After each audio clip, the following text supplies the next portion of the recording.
Welcome in, guys, for this week at Bungie. We're going to get ready to talk about the new TWAB that came out.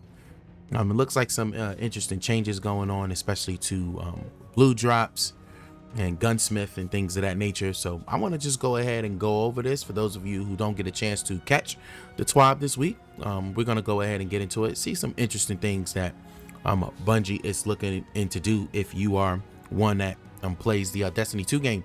So let's go ahead and look at this. It says this week at Bungie, we're sweeping up some blues. Time's been flying by, hasn't it? Including the article we've read today. Just 5 TWABs stand between you and the Witch Queen. We don't yet have the technology to enter a hypersleep that can bridge these gaps. Okay. But we do have the power to set some expectations on topics we'll be covering between now and then. So this week we'll be talking about power, blue drops, gunsmith reputation, some shifts in exotic sources, and more. Over the next few TWABs, we'll be talking Vanguard reputation, Gambit reworks, weapon crafting, and Void 3.0, but not necessarily in that order. Don't forget the patch notes previews and additional weapon tuning details. Okay, it'll be a fun time, and hopefully we'll give you some things to chew on each week. We may have a trailer or two to share with you before launch. If you haven't been on social media in the last week, you might have missed some bite-sized snippets of the story. So this here is a nice little story you can definitely catch and look at that too. So let's get a thing kicked off with power. So let's see what they're talking about here with the power changes that are getting ready to come in game. So in the realm of Destiny, power is not only a measure of a guardian's general ability, but a consistent gauge of for players on whether or not they'll be able to tackle a given challenge. While the Witch Queen won't feature a big overhaul to the way in which you gain power, okay, we do have some general updates coming on launch day to get returning and new players up and ready for a fresh campaign. First, let's talk some definitions. Some of you may know these by heart, but we're always excited to introduce new light and returning players to information like this. So the floor is the lowest possible power for a piece of gear, starting point for new characters. And then you have a soft cap. So the soft cap is the point at which general drops stop being automatically upgrades. Powerful gear drops are now the best way to gain power, okay? And then you have power cap. The power cap is the point at which powerful drops stop being upgraded. Pinnacle gear drops are now the only way to gain power. And then you have a hard cap. So max possible power from pinnacle drops, ignoring artifact power. Okay. So this is pretty much how it's been going so far. You have this layered progression. You have your floor, then your soft cap. So you'll have, like, for example, you have blues that would drop up to 1320. Then after 1320, you had to get powerful gear, and that powerful gear will get you up to let's say 1330. And then the pinnacle gear, once you get the pinnacle, you keep getting the pinnacles. And let's say the pinnacle gear, if the cap was like 1340, then the pinnacles is what you would have to use to get up to that that cap there, which is 1340. You from 1330 to 1340 will be like the pinnacle drops. So that's an example of how the power cap worked in Destiny. So let's see what they're talking about here. So I'm starting on February 22nd. The power floor will be updated to 1350. So it's going to go to 1350. Okay, understandable. Any player who signs in will be at appropriate power level to start the Witch Queen campaign, even if they're taking a recent break from the game. So it looks like the power floor is going to be 1350. So when you log into the game, say if you haven't played in a couple seasons, you know, you're going to be right there at 1350. So that's good. Let's see where it's going to take us to though. It says through general gameplay, players can reach the soft cap of 1500 by earning gear throughout activities, completion, chests, and more. This includes rare and legendary drops. Once you reach the soft cap, players will need to earn power drops from vendors and other objectives in the game. Once reaching power cap of 1550, the only upgrades that players will find are from in-game activities that offer pinnacle rewards. Okay. Your final stretch to the hard cap of 1560 will be through raids, Trials of Osiris, Iron Banner, and other in-game PvP sources. So this seems to be some of the same things that was going on before. There will be some adjustments to pinnacle and power sources as these shift yearly to focus on newer season content and fresh Destiny 2 expansion content offered with the Witch Queen. Keep an eye on tooltips as you start completing activities, as they'll specifically note the different types of rewards that they offer. We have no doubt that our more eager players will create guides within the week of launch, but we hope that Power Climb is fairly easy to understand once you get your boots on the ground on February 22nd. So it does seem like a little bit shift that is getting ready to take place. Now, so we have design and economy is easy, right? So the short answer, absolutely not. Nothing in game design is easy, especially when tackling the various currencies and exchanges that Destiny 2 offers. This week, we'll be diving in with the economy feature lead, Joshua Kalniski, speaking to some exciting changes on behalf of the team. So Joshua, this looks like a conversation they had. So Joshua, beginning the Witch Queen, the blue rare drops will stop dropping from playlist activities, Crucible, Strikes, and Gambit. Okay. Once players have reached the soft cap, players above the soft cap 1500 power in the Witch Queen will instead see a slight increased chance to receiving legendary rewards from these activities, or a small amount of legendary shards. So we see that these blue drops are going away. It's really problematic too, like with the blue drops, you know, because they're just so many, and then, you know, you're always having to get rid of them and break them down and things of that nature. So this does seem like a good update, you know, especially if you just want to get in and out of the activity, you know, probably to farm legendaries or something like that.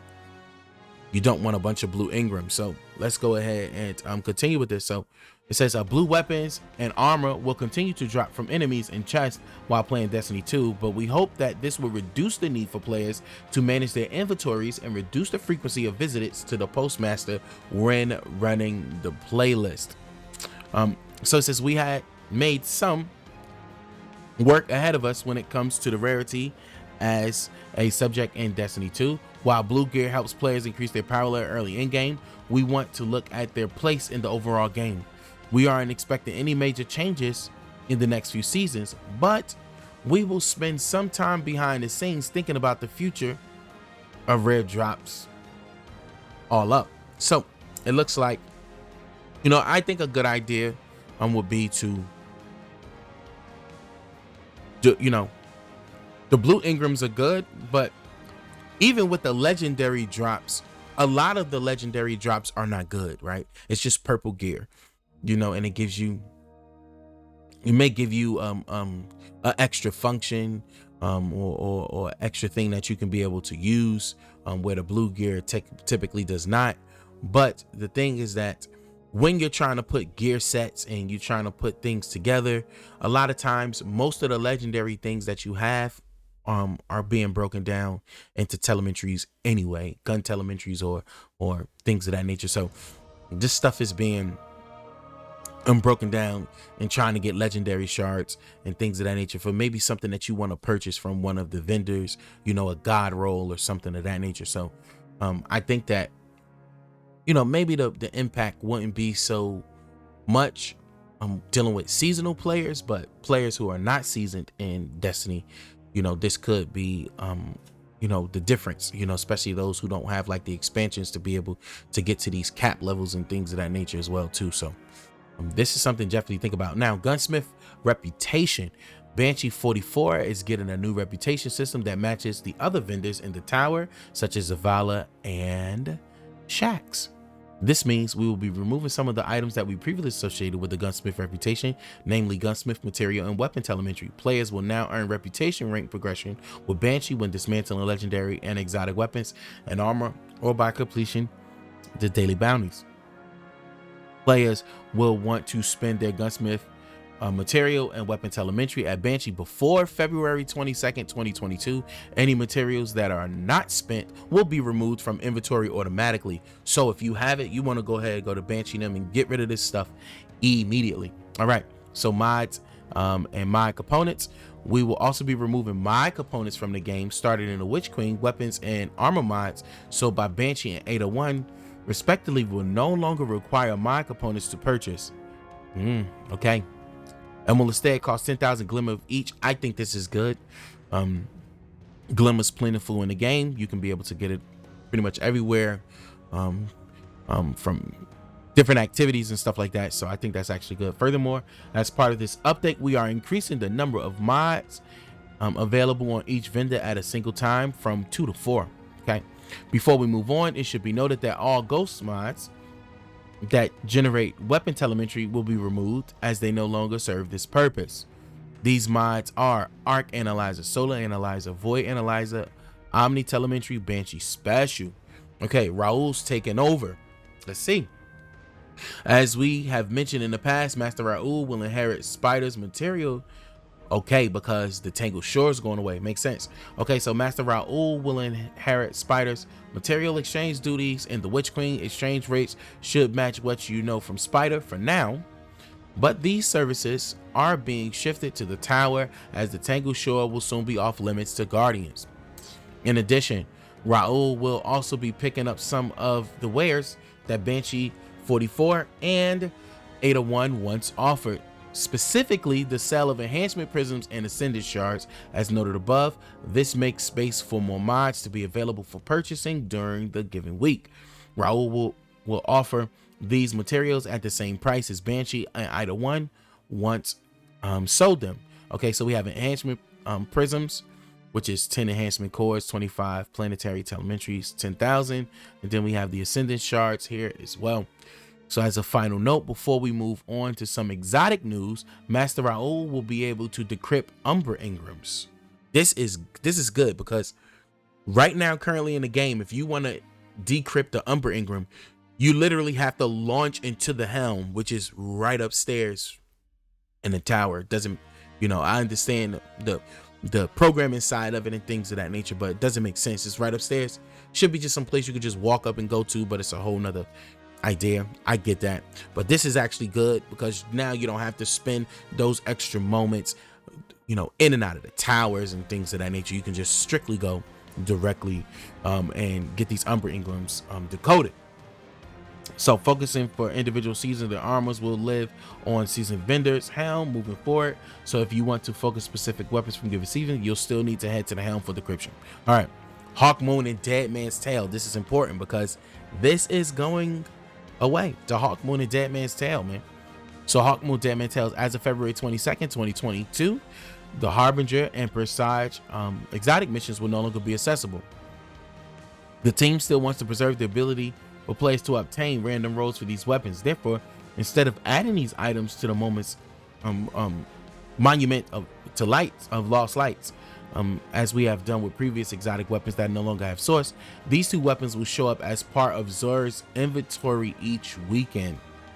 Interesting.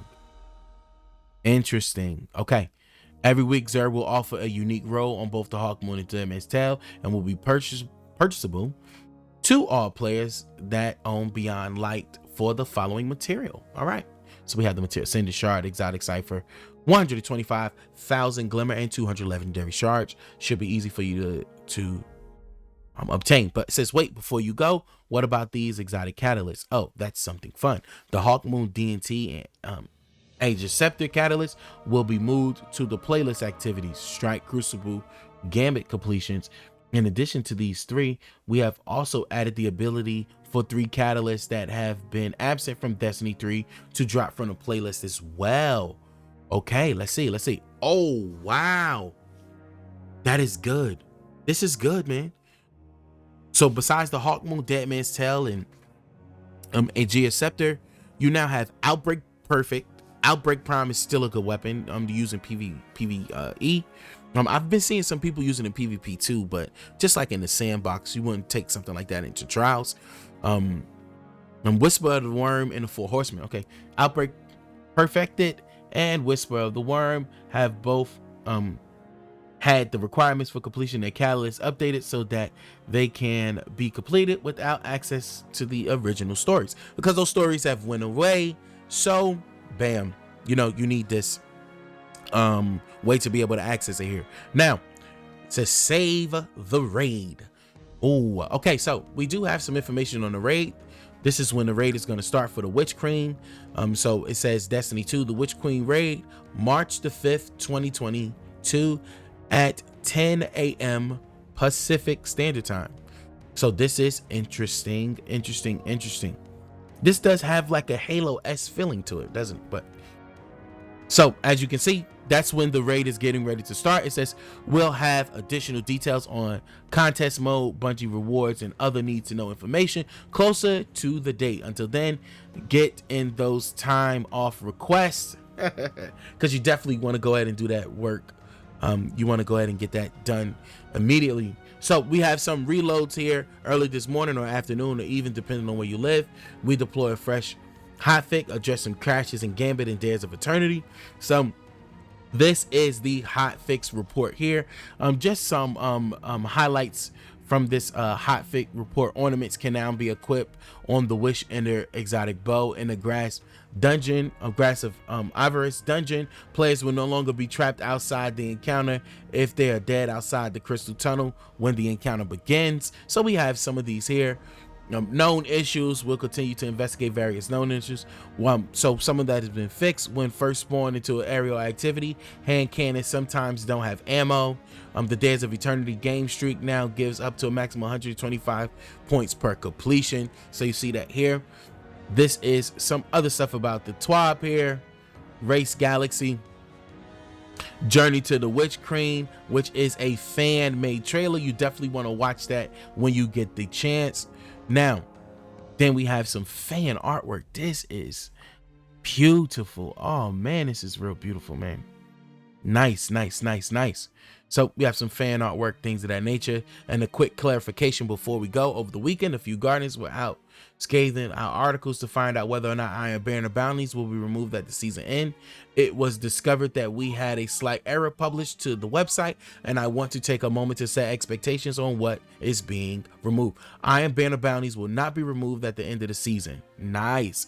Bounties acquired and completed at any point during the season will be retained after the Witch Queen releases. Bounties retained from Season of the Lost will be capped at 1350 and not give players a bonus power. Okay, that's fine. These bounties will be removed at the end of Season 16 as Saladin will take turn in our rollout of vendor rework.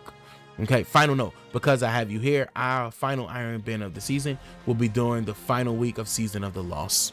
That's what we have here. So there's some other stuff here. And then we have Cheers DMG 04. So this is what we have here for the TWAB for this week in Destiny, man. So this your boy JustCMTexx. You can find me here on my YouTube channel.